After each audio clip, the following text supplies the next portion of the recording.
Help me out here, pal. I don't. This is one of those. I'm so glad I'm not Harrison Ford. When this question is for you, buddy. No, this is for you.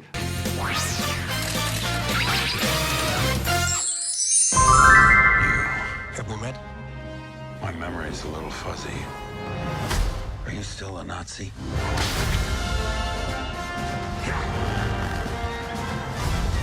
Give him hell, Indiana Jones! This is definitely a dream come true. The first Indiana Jones came out, I was a baby. I become a big fan of movie because of this series, and I think this is definitely the inspiration for all superhero films. We have no time. If you still want the Ark, it has been loaded onto a truck for Cairo.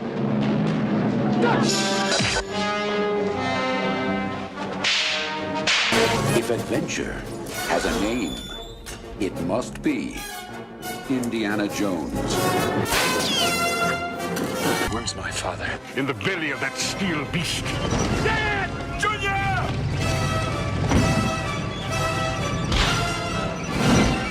You call this archaeology?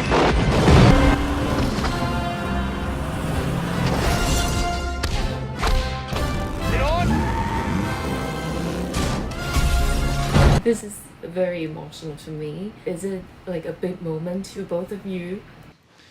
Well, each and every one of these films have been an enormous investment of everyone's energy and time, and each one of them is important to me. This one has a special importance because for me it's the last of the Indiana Jones films that I'll be involved in. So I wanted to see a completion of the character, and I wanted to see his history catch up with him and find him in a place different than we imagined and watch what happens.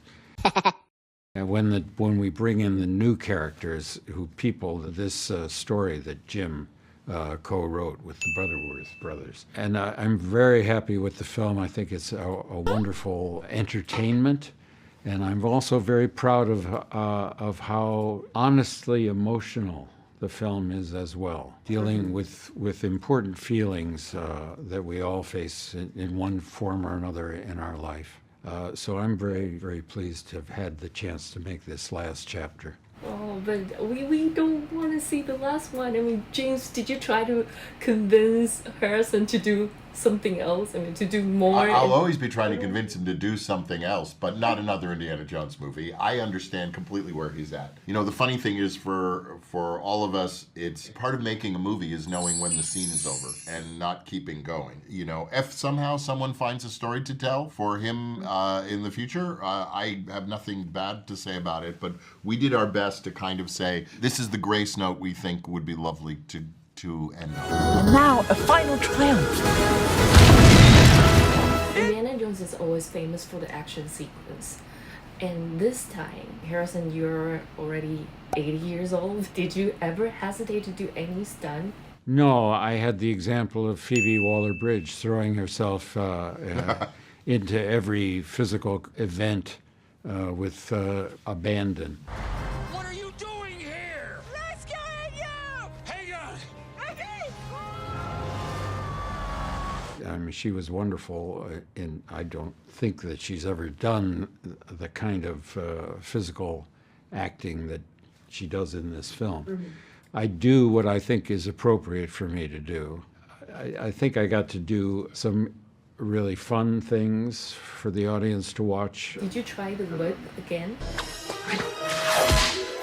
Excuse me, sir. I need a guide to Delhi. If you could show me the way.